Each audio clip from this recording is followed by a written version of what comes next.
Assalamualaikum warahmatullahi wabarakatuh. Kami dari kelompok 6 akan melakukan praktikum gelombang dan optik dengan unit percobaan pembiasan cahaya. Namun sebelum itu, di sini kami akan memperkenalkan diri terlebih dahulu. Semoga nama saya Pratista. Saya Teresa Fitri. Saya Audrey Tatali dan saya yang berwakil. Sekian perkenalan dari kami dan selamat menyaksikan.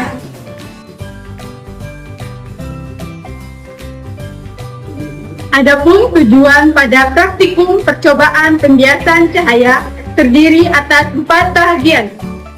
Tujuan pertama yaitu untuk mengetahui hubungan antara sinar datang, sinar bias, dan garis normal pada permukaan dari udara ke kaca ataupun dari kaca ke udara. Kedua, untuk mengetahui sifat cahaya yang mengalami pemantulan sempurna. Ketiga, untuk mengetahui hukum Brewster melalui eksperimen. Dan keempat, untuk mengetahui sifat pembiasan cahaya pada prisma siku-siku.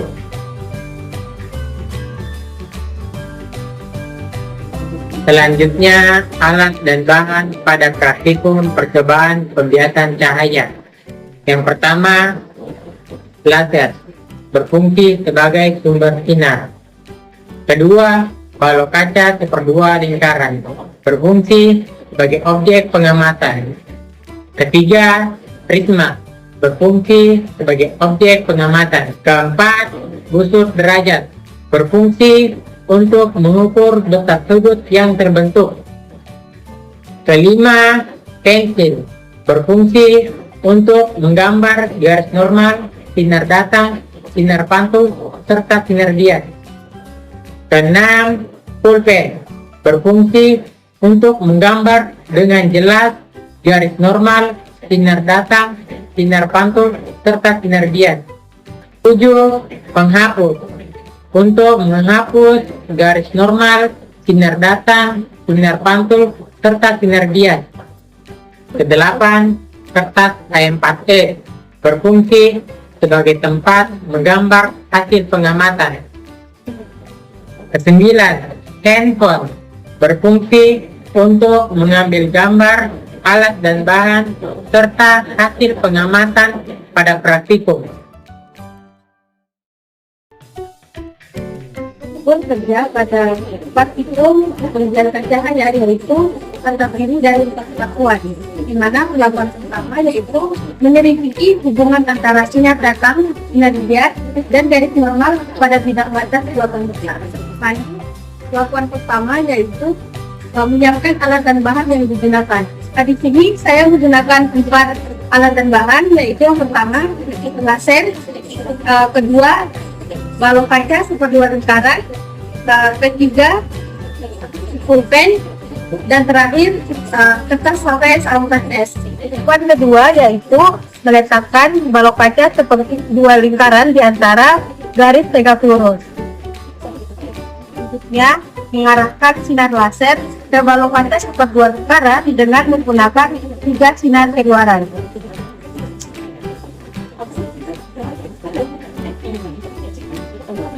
Menandai sinar datang dan sinar keluaran antara satu titik ke titik lain.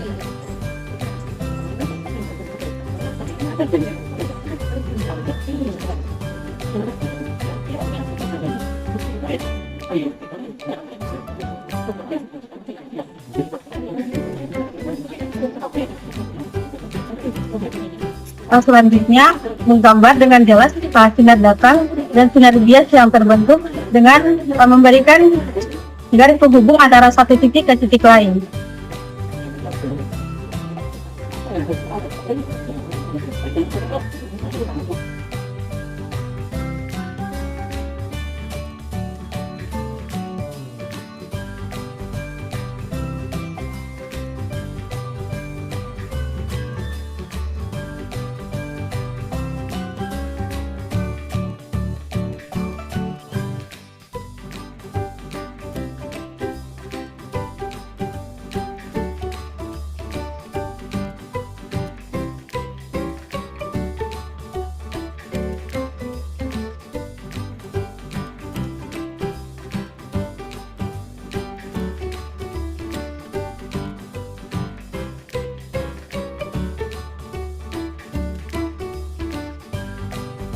kedua yaitu menyelidiki sifat cahaya yang mengalami pembentukan sempurna pada balok kaca kedua lingkaran.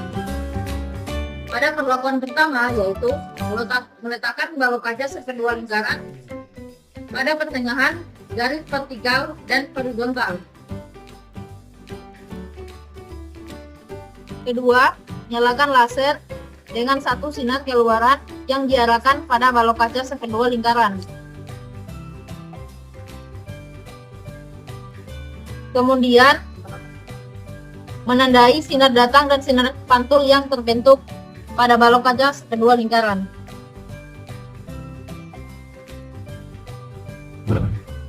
Lalu, menggambar balok kaca kedua lingkaran.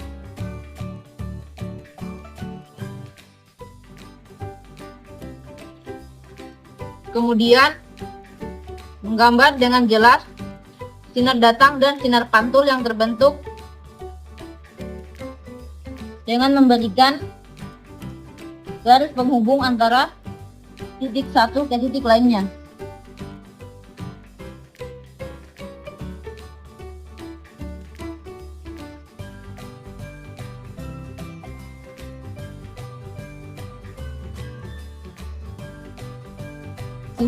Lalu mengukur sudut sinar datang dan sinar pantul yang terbentuk dengan menggunakan busur derajat, di mana sudut sinar pantul dan sudut sinar datang yang terbentuk harus sama.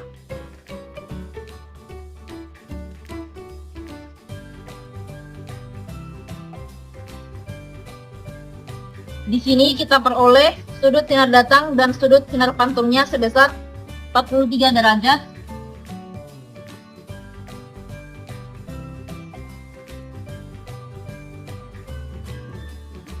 Perlakuan ketiga yaitu menyelidiki hukum Brewster melalui eksperimen.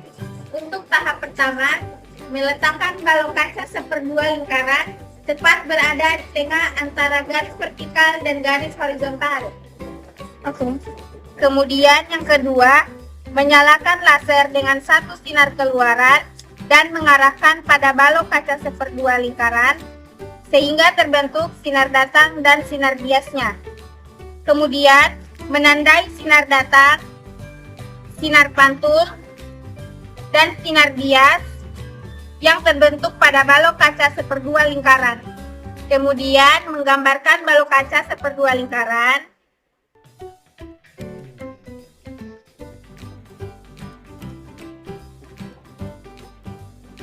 Lalu menggambarkan garis sinar datang, sinar pantul, dan sinar biasnya, dan menghubungkan dengan garis antara satu titik dengan titik lainnya.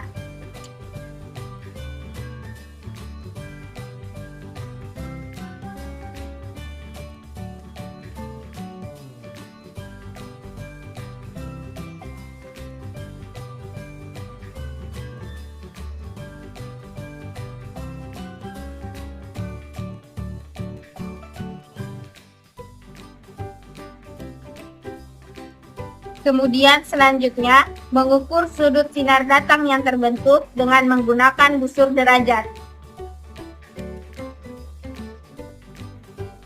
Diperoleh sudut sinar datang sebesar 52 derajat.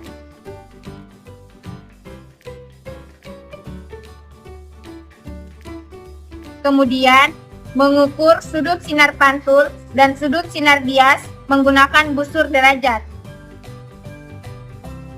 yang dimana syarat terjadinya sudut Brewster, sudut sinar pantul, dan sudut sinar bias membentuk sudut 90 derajat.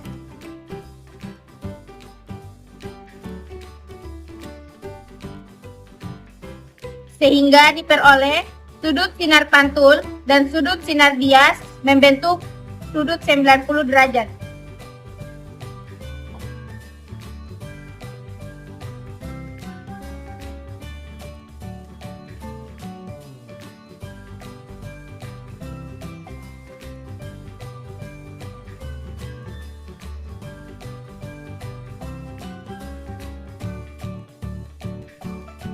Perlakuan keempat yaitu menyelidiki sifat pembiasan cahaya pada prisma siku-siku.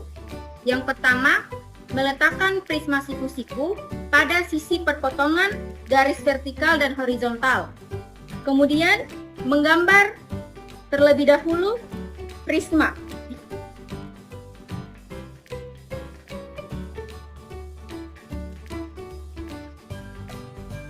Yang ketiga, membuat sudut datang 20 derajat dan 40 derajat terhadap garis normal.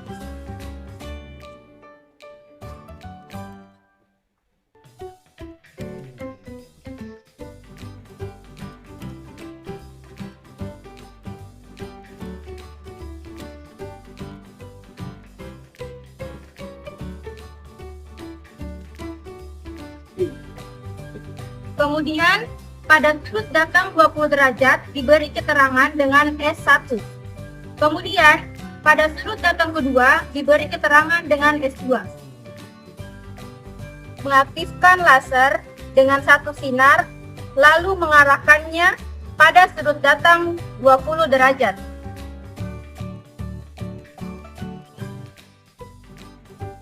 Kemudian, menandai sinar bias yang keluar pada sudut datang pertama. Kemudian, menggambarkan dengan jelas sinar bias pada sudut 20 derajat.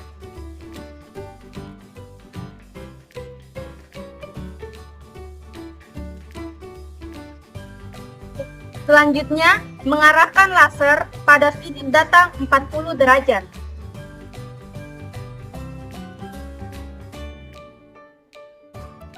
Kemudian, menandai sinar keluar pada sinar datang 40 derajat.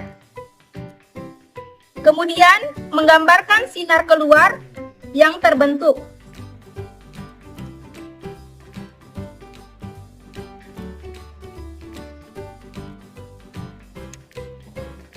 Membuat garis normal pada sinar bias yang keluar.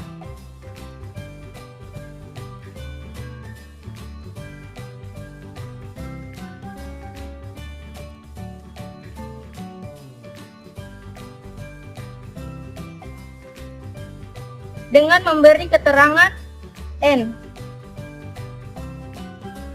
Selanjutnya, keterangan pada sudut datang 20 derajat diberi dengan S1 aksen.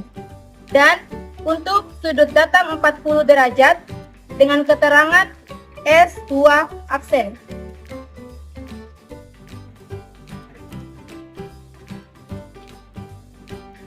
Selanjutnya, mengukur sudut yang terbentuk pada sinar bias yang pertama.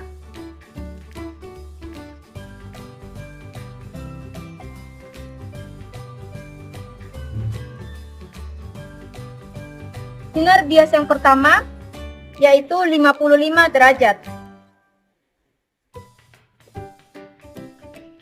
Kemudian, sinar bias kedua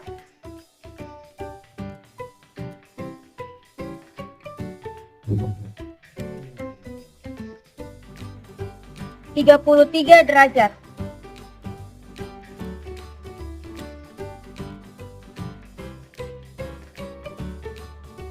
Data pengamatan pada percobaan pembiasan cahaya terdiri atas 4 perlakuan.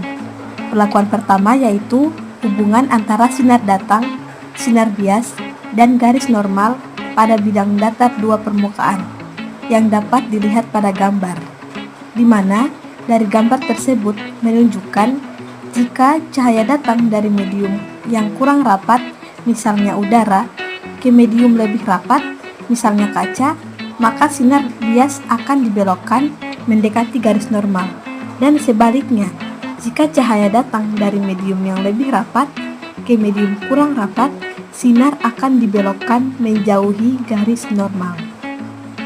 Perlakuan kedua yaitu menyelidiki sinar cahaya yang mengalami pemantulan sempurna menggunakan balok kaca seperdua lingkaran yang dapat dilihat pada gambar tersebut, di mana gambar tersebut menunjukkan cahaya datang dipantulkan secara sempurna dan tidak ada cahaya yang dibiarkan keluar ke udara, sehingga ketika sinar laser mengenai permukaan balok dengan sudut datang sebesar 43 derajat, maka sudut pantul yang dihasilkan juga sama besar dengan sudut datang, yaitu 43 derajat. Sesuai dengan hukum pemantulan cahaya yang menyatakan sudut datang sama dengan sudut pantul. Pengamatan yang diperoleh pada perlakuan ketiga yaitu menyelidiki mengenai hukum Brewster melalui eksperimen, yang dimana pada gambar tersebut menunjukkan bahwa sinar datang dari medium udara ke medium kaca diperoleh sudut sebesar 52 derajat dan menghasilkan sinar pantul yang terpolarisasi sempurna, yaitu tegak lurus dengan bidang datar. Sudut Brewster ini terjadi ketika sinar bias di dalam kaca dan sinar pantul saling tegak lurus membentuk sudut 90 derajat. Perlakuan keempat yaitu sifat pembiasan cahaya pada prisma siku-siku menunjukkan bahwa sinar yang datang akan dibiaskan, yang dimana sudut datangnya sebesar 20 derajat akan menghasilkan sinar bias sebesar 55 derajat, dan besar sudut datang 40 derajat akan menghasilkan sinar bias sebesar 33 derajat, sehingga sudut akan mempengaruhi besar sudut bias. Semakin besar sudut datang, maka sudut biasnya akan semakin kecil. Hal ini sesuai dengan teori Gare 2022 dalam jurnalnya yang menjelaskan bahwa besarnya sudut deviasi prisma bergantung pada sudut datang cahaya ke prisma. Analisis pada percobaan pembiasan cahaya. Yang pertama itu menentukan sudut Brewster. Langkah pertama adalah menggunakan persamaan dasar pembiasan cahaya, yaitu indeks bias pertama dikali sinus sudut datang sama dengan indeks bias kedua dikali sinus sudut bias. Nilai indeks bias pertama, yaitu udara, adalah 1,003 dan sudut datang yang digunakan sebesar 52 derajat. Sedangkan sudut bias yang dihasilkan adalah 38 derajat. Nilai sinus dari 52 derajat adalah 0,78801. Kemudian indeks bias pertama dikalikan dengan sinus sudut datang sehingga diperoleh hasil 1,0003 dikali 0,78801 sama dengan 0,7882364. Selanjutnya, nilai ini disamakan dengan indeks bias kedua dikali sinus sudut bias. Sinus dari 38 derajat adalah 0,6157. Maka indeks bias kedua dikalikan dengan 0,6157 sama dengan 0,7882364. Untuk mencari nilai indeks bias kedua 0,7882364 dibagi dengan 0,6157 sehingga diperoleh hasil sebesar 1,2802. Langkah berikutnya adalah menentukan nilai tangen sudut Brewster. Rumus yang digunakan adalah tangen sudut Brewster sama dengan indeks bias kedua dibagi indeks bias pertama, dengan memasukkan nilai indeks bias kedua sebesar 1,28022 dan indeks bias pertama sebesar 1,0003, maka diperoleh nilai tangen sudut Brewster sebesar 1,2798. Terakhir, nilai sudut Brewster dapat dicari dengan menggunakan fungsi inverse tangen sehingga diperoleh sudut Brewster sebesar 52 derajat. Dengan demikian, hasil analisis menunjukkan bahwa sudut Brewster pada percobaan ini adalah 52 derajat. Sudut deviasi pada prisma siku-siku dapat dihitung dengan rumus delta sama dengan jumlah sudut datang dan sudut bias keluar, kemudian dikurangi sudut puncak prisma. Untuk sudut datang 20 derajat, sudut bias keluar yang didapat adalah 55 derajat. sedangkan sudut puncak prisma bernilai 45 derajat. Jika dijumlahkan, 20 derajat ditambah 55 derajat menghasilkan 75 derajat. Setelah dikurangi dengan 45 derajat, maka diperoleh 30 derajat. Dengan demikian, sudut deviasi yang terjadi adalah 30 derajat. Kemudian, pada sudut datang 40 derajat, sudut bias keluar adalah 33 derajat. Hasil penjumlahan 40 ditambah 33 adalah 73 derajat, lalu dikurangi dengan 45 derajat. Hasil akhirnya adalah 28 derajat. Jadi, sudut deviasi yang terbentuk adalah 28 derajat. Perubahan nilai sudut datang akan mempengaruhi besarnya sudut deviasi, tergantung pada bagaimana cahaya dibiaskan oleh prisma. Berdasarkan praktikum pada percobaan pembiasan cahaya yang telah dilakukan, di sini kami melihat kesimpulan. Yang pertama, hubungan antara sinar datang, sinar bias, sinar lampu dan garis normal pembiasan dari medium kurang rapat ke medium lebih rapat, maka cahaya akan dibiaskan mendekati garis normal. Sedangkan pembiasan dari medium lebih rapat ke medium kurang rapat, maka cahaya akan dibiaskan menjauhi garis normal. Kedua, cahaya yang mengalami penampakan itu adalah ketika cahaya dari medium kurang rapat ke medium lebih rapat, maka getar datang sama dengan getar panjang. Ketiga, hukum merancang terjadi apabila sinar pantul, sinar bias, komposit sudut dengan posisi di mana sudut belajar memiliki nilai yang sama dengan sudut datang. Keempat, sifat kegiatan pada media sudut itu diperoleh cahaya yang dibiaskan dua kali, dari udara ke resonans positif dan dari resonans positif ke udara yang bertanya berbanding terbalik. Dengan berakhirnya kesimpulan yang telah diperlukan, maka berarti juga video praktikum percobaan pembiasan cahaya dari kelompok sinar. Mohon maaf atas segala kata dan tindakan dalam buatan video ini. Kami mengucapkan wassalamualaikum warahmatullahi wabarakatuh.